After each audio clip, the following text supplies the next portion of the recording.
लगे उनको साथ जोड़ने में, उनको समझाने में किसके क्या फायदे हैं। सपोर्ट ग्रुप एक आशा, अगर जागरूकता, साहस, इन सब का प्रतीक है, इसका संदेश देता है। अगर मैं व्यक्तिगत तौर पे बात करूं तो जब किसी महिला को या किसी को भी कोई बीमारी होती है और खासकर महिला को स्तन कैंसर होता है तो भय, चिंता, अनिश्चितता परिवार के बारे में, फाइनेंसेस के बारे में, जिंदगी के बारे में होती है और ये ठीक होने के बाद भी बीच बीच में चलती रहती है। हमारा सपोर्ट ग्रुप इसी चीज़ को, भावनात्मक जो उपचार है इसको देता है, आपको शक्ति के स्रोत के रूप में देखता है, आपको एक कॉन्फिडेंस देता है। जब आप विभिन्न तरह की अपने साथ वाली महिलाओं से मिलते हैं तो आपके अंदर विश्वास पैदा होता है कि मैं ठीक हूँ, और दूसरों से मिलते हैं आपके संबंध बनते हैं। जो चिंता, अकेलापन है, इसको दूर करने के लिए है, आपको पॉजिटिविटी देने के लिए काम करता है, आत्मविश्वास देता है। अगर मैं परिवार के रूप में देखूं तो बहुत सी भ्रांतियां कैंसर के बारे में, भय है, बहुत सी चिंताएं हैं, बहुत सी भ्रांतियां हैं। वो कुछ भ्रांतियां आज हमारी स्किट हो रही है, उसमें भी हम एड्रेस करने की कोशिश करेंगे, और ये जागरूकता अभियान इन्हीं भ्रांतियों के लिए समाज और परिवार से दूर करने की बात है। ऐसा बहुत बार देखा है कि जिस मरीज को कैंसर होता है उसको फैमिली में आइसोलेशन बहुत बार मिलता है, परिवार को मोहल्ले में आइसोलेशन मिलता है, लोग उसके परिवार से मिलना नहीं चाहते, संबंध कम कर लेते हैं। मैंने देखा दादी या जो ग्रैंड लेवल पे महिलाएं हैं वो मुझे बताती हैं कि नाती पोते मेरे घर में, मेरे कमरे में कम आते हैं। ऐसा परिवार में सोचना है कि माँ उनके पास मत जाओ, उनको कैंसर हुआ है। तो ये एक इस तरह की भ्रांतियों को दूर करने का तरीका है। और अगर मैं तीसरे लेवल पे, अगर समाज और शहर के लेवल पे देखूं तो समाज और शहर के लेवल पे हम आपको as a ambassador of treatment प्रस्तुत करते हैं। आप ठीक हुए हैं, आपके कारण जो दूसरे नए मरीज हैं जो इस इलाज में आते हैं उनको कॉन्फिडेंस आता है कि मैं भी ठीक हो सकती हूँ। जब हमारे सपोर्ट ग्रुप की एक महिला कहती कि मुझे देखो, मैं भी 4 साल पहले तुम्हारी तरह बीमार थी, आज मैं कैसी हूँ, ठीक हूँ, तुम भी ठीक हो सकती हो। तो ये कॉन्फिडेंस, उनमें आत्मविश्वास आता है उस परिवार, उस महिला में कि मैं भी ट्रीटमेंट पूरा करूँ, मैं भी ठीक होंगी। ये आत्मविश्वास बहुत जरूरी है ट्रीटमेंट पूरा करने के लिए। उपचार के बारे में जागरूकता, जब बहुत तरह की भ्रांतियां हैं, बहुत तरह की सलाह मिलती है जब परिवार को कैंसर होता है, लोग अलग अलग तरह की सलाह देते हैं, कौन सी सलाह सही है, ये कहाँ से आएगा। ये हमारा सपोर्ट ग्रुप और हमारे सपोर्ट ग्रुप की जो महिलाएं हैं, जो काउंटरर्स हैं, फाइटर्स हैं, ये जब मैसेज देती हैं कि तुम जहाँ इलाज करा रहे हो उनको एक विश्वास दिलाती हैं। ये एक विश्वास हमारे संस्थान के बारे में, हमारे विभाग के बारे में पैदा करता है, क्योंकि जब आप इलाज लेते हो कैंसर में बहुत तरह की प्रोग्नोसिस हो सकती है, और बाद में ऐसी विचार आता है कि क्या मैंने सही इलाज लिया था, क्या मैं सही जगह था, क्या मैं सही शहर में था या सही अस्पताल में था। तो ये आपके अंदर एक विश्वास पैदा करता है, समाज में एक विश्वास पैदा करता है कि जो भी इलाज लिया विश्वस्तरीय इलाज मिला और ये ठीक इलाज मिला, क्योंकि इसी विभाग या इसी संस्थान, इसी यूनिवर्सिटी से इतने पेशेंट ठीक होके आज यहाँ पे हैं, तो जरूर मैं भी ठीक होंगी। एक मरीज के अंदर विश्वास होता है, वो दूसरी जगह नहीं भटकता, क्योंकि लोग दूसरे शहरों में, बड़े शहरों में, कितनी बार होता है कि लोग दूसरे शहरों, बड़ों शहरों में, और खासकर हमारे देश में ये टाटा मेमोरियल हॉस्पिटल में है कि लोग वहाँ भाग के जाते हैं। बिल्कुल आप जाइए, आप सेकंड थर्ड ओपिनियन लीजिए, और हम कहते भी हैं, हम डॉक्टर लोग, हमें से जहाँ जितने हमारे डॉक्टर मित्र हैं वो इस चीज़ को मानेंगे। लेकिन इलाज लग के करना है, ट्रीटमेंट डिले नहीं करना है। सेकेंडरी डिलेस को हम कहते हैं, जब आप डॉक्टर्स के बीच में भटक रहे होते हैं और आप निर्णय नहीं ले पाते हैं, तो ये डिले नहीं करना है। तीसरी चीज, आज के मैं कार्यक्रम की रूपरेखा पे आता हूँ। मैंने इस कार्यक्रम में कुछ नई चीजें रखी हैं और वो बहुत खास हैं, और सब कार्यक्रम का मेरे हिसाब से एक मैसेज है। मेरे BDS स्टूडेंट और 2 सर्वाइवर्स ने एक स्किट तैयार की है, बहुत छोटी स्किट है, हो सकता है इस कार्यक्रम के बात करें, और उस स्किट के द्वारा जो समाज की भ्रांतियां हैं इसके बारे में हम उसमें दूर करना चाहते हैं। ये बताना चाहता हूँ कि उसके author, script writer Rehan Kidwai ji हैं। जो रेहान किदवई जी, मैं सोचूंगा 1 मिनट आप खड़े हो जाएं। रेहान किदवई जी हैं बॉलीवुड एक्टर और एसोसिएट डायरेक्टर, बहुत सी पिक्चरों से एसोसिएट रहे हैं। मिस्टर जिया जी हैं उनके साथ, हो सकता पीछे हो, उन्होंने 60 से ज़्यादा फिल्मों में काम किया है। इन दोनों ने बहुत मेहनत की हमारे स्टूडेंट के साथ और कंसेप्ट में जी। इनसे मेरी आगे भी ऐसी टीम मेरी बनी है कि मैं सोचता हूँ कि अब हम लोग लघु फिल्म की तरफ अगली बार जाएंगे और अगले संस्करण में एक लघु फिल्म पेश करेंगे ब्रेस्ट कैंसर में। आज की एक और हाईलाइट है अनुज मिश्रा और कत्तागर नेहा सिंह ने, ये दोनों लखनऊ के कथक परफॉर्मेंस टॉप परफॉर्मेंस हैं, स्टेज शो करते हैं। नेहा मेरी पेशेंट रही है और उन्होंने अपने ट्रुप के साथ उन्होंने 2 शो मुझसे मांगे आधे घंटे के। मैंने कहा मैं 15 मिनट या 20 मिनट दूंगा। तो एक में वो कथक की पूरी हिस्ट्री और वो दिखाएंगे, एक सर्वाइवर और अपने ट्रुप के साथ परफॉर्म कर रहा है। इससे ज़्यादा एग्जाम्पल क्या होगा कि वो नॉर्मल रहता है बीमारी के बाद, ट्रीटमेंट के बाद, और उसकी हिम्मत, साहस और कॉन्फिडेंस देखिए। तीसरा एक सेक्शन हमने शुरू किया है होल्डिंग बैक टीयर्स। जैसे नाम बताता है कि कुछ जब आप कैंसर से ठीक होते हैं तो हम उसको न्यू नॉर्मल कहते हैं, न्यू नॉर्मल जिंदगी में। और जिंदगी में मरीजों का जो ठीक होते हैं परिवार का नजरिया बदल जाता है। ऐसा देखा गया कि जो लोग जिनसे वो सोचते थे कि वो मेरे साथ इस बीमारी में लगे रहेंगे, वो छोड़ जाते हैं, और जिनको नहीं एक्सपेक्ट करते उन्होंने उनकी सहायता की।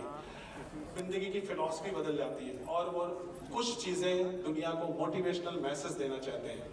तो मैं 2, 3, 4 लोगों को केवल 2, 3 मिनट के लिए हमने एंट्री ली है। बोलना तो बहुत से लोग चाहते थे, इसीलिए मैंने उन लोगों से कहा आप अपने वीडियोस बना के देखिए। और पिछले 15 दिन से मैं वीडियोस बहुत से सोशल मीडिया पर डाल रहा था, और मुझे ऐसा लगता था कि कुछ लोग इरिटेट भी हो रहे होंगे कि रोज 5 वीडियो 4 वीडियो भेज देते हैं। लेकिन मेरा उद्देश्य था कि मैं आपको पोक करूँ उन वीडियोस के द्वारा, कम से कम इस टॉपिक पे बात होना शुरू हो। देखो ये महिलाएं कहाँ से, गांव से, हर शहर के और सोसाइटी के हर स्तर से बोल रही हैं। इस पर बात हो, इस समस्या पे बात हो। स्तन कैंसर महिलाओं का सबसे ज्यादा होने वाला कैंसर है, कॉमनेस्ट कैंसर है। हमारे अन्नू अवस्थी जी यहाँ हैं, जो कि इस क्षेत्र से कोई लेना देना नहीं, केवल हम लोग का मनोरंजन करने के लिए आए हैं मुंबई से, अन्नू अवस्थी जी। और सबसे आखिरी जो मैं कहूँगा हाईलाइट है, मैं थोड़ा समय ले रहा हूँ लेकिन मुझे लगा कि इस प्रोग्राम के बारे में बताना जरूरी है। Fashion walk. फैशन वॉक एक लगता है बहुत ग्लैमरस चीज़ है, और किस लिए हो रही है? फैशन वॉक हमेशा या तो कपड़े बेचने के लिए, ज्वेलरी या सैंडल या कोई चीज़ बेचने के लिए होती है। हम भी आज यहाँ बेचने के लिए फैशन वॉक करा रहे हैं, और मेरा उद्देश्य क्या है फैशन वॉक कराने का? इन मरीजों के साथ साहस को बेचना, इनके आत्मविश्वास को बेचना।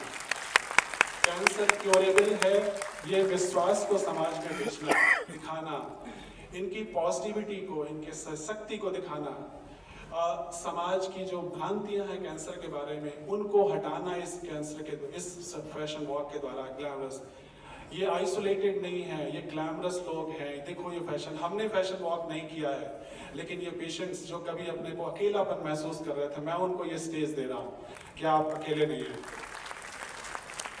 ये ट्रीटमेंट पूर्ण रूप से हमारी यूनिवर्सिटी में, हमारे विभाग में पूर्ण रूप से विश्वसनीय उपलब्ध है। ये ठीक होते हैं। ये भी मैसेज समाज को और लखनऊ शहर को विश्वास दिलाना। एक भ्रांति है कि सरकारी अस्पताल में नहीं होता सब चीज़ काम ठीक जब तक डॉक्टर को ना जानो या पैसे ना खर्च करो। तो हमारे यहाँ काम होता है। मैं इस चीज़ को प्राइड लेता हूँ कि मेरी यूनिवर्सिटी में बहुत अच्छा काम होता है और हम ठीक करते हैं। मैं इस कार्यक्रम में हमारे जो कुछ अतिथि हैं, वीसी मैम के बारे में बोलना चाहूँगा। इनका हमारे विभाग के प्रति हमेशा बहुत आशीर्वाद रहा है मैम का, और जब भी मैंने समय मांगा, चीज़ें मांगी हैं, उन्होंने इंस्ट्रूमेंट मांगे हैं, दिया है। मैम बहुत अपने बिजी शेड्यूल से आई हैं, अभी फिर जाना है। कल भी मैंने रिक्वेस्ट की थी, आज फिर रिक्वेस्ट करूंगा कि मैम अगर समय मिले तो फैशन शो में आपको एक अपीयरेंस देना है फाइनल में, क्योंकि ये हम कुछ और बेचने आ जाए हैं, और उस बेचने में आप भी हमारे साथ ही इस यूनिवर्सिटी को बेचना है। इस ट्रीटमेंट को हम अच्छा दिलचस्पी ट्रीटमेंट करते हैं। डॉक्टर प्रज्ञा त्रिपाठी हमारे बॉस की वाइफ है और हमारी जूनियर रही है, पर बहुत प्रेम है हम लोग के परिवार में। तो ये महिलाओं के मुद्दे बहुत ताकत से उठाती हैं, तो इसलिए मैंने बुलाया है कि अगर ये हमारे इस मुहिम से जुड़ेंगी तो हमें बहुत सी और डायमेंशंस मिलेंगे, जिससे हम समाज और लखनऊ और उत्तर प्रदेश में कार्य कर सकते हैं। पद्मिनी कोल्हापुरी जी के लिए क्या कहूँ, आपको मालूम है कि तीसरी बार आ रही है इस कार्यक्रम में, इस यूनिवर्सिटी में, और मेरे को इन्होंने अपना पर्सनल नंबर दिया हुआ है। एक्ट्रेस लोग पर्सनल नंबर नहीं देते। डॉक्टर आनंद, ये मेरा नंबर है, आपको जब कॉल करना हो। आपकी कुछ लाइनें हैं जो मुझे दी गई, मैं वैसे बोल तो बहुत अच्छा नहीं पाता हूँ। प्रेम रोग की वो मासूमियत, अल्लड़पन, सौतन और प्यार झुकता नहीं का वो लव बर्ड वाला एक्टिंग, वो मनमोहक अदाकारी, आपकी हुस्न सादगी की मिसाल हैं आप।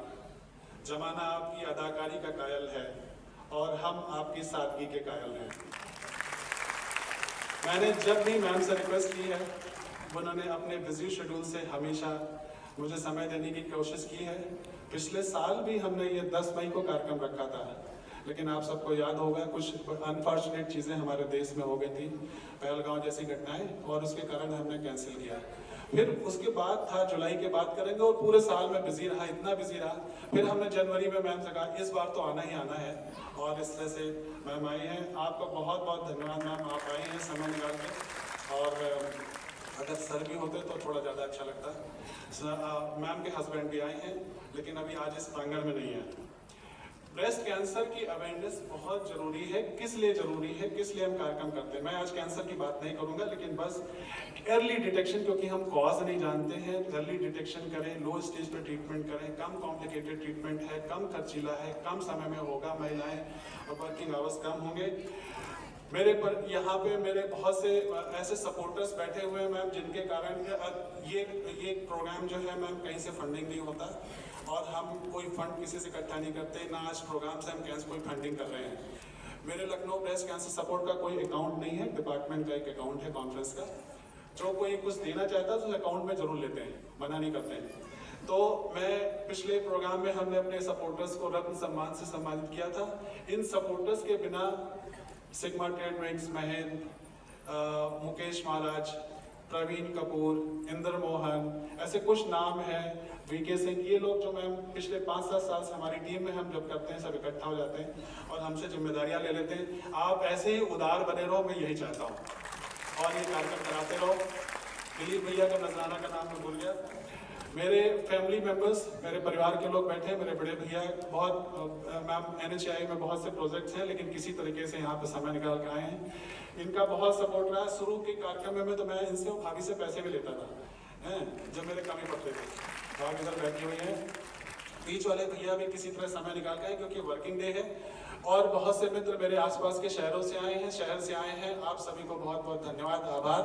जय हिंद, जय भारत, और इस कार्यक्रम को आज एंजॉय करें।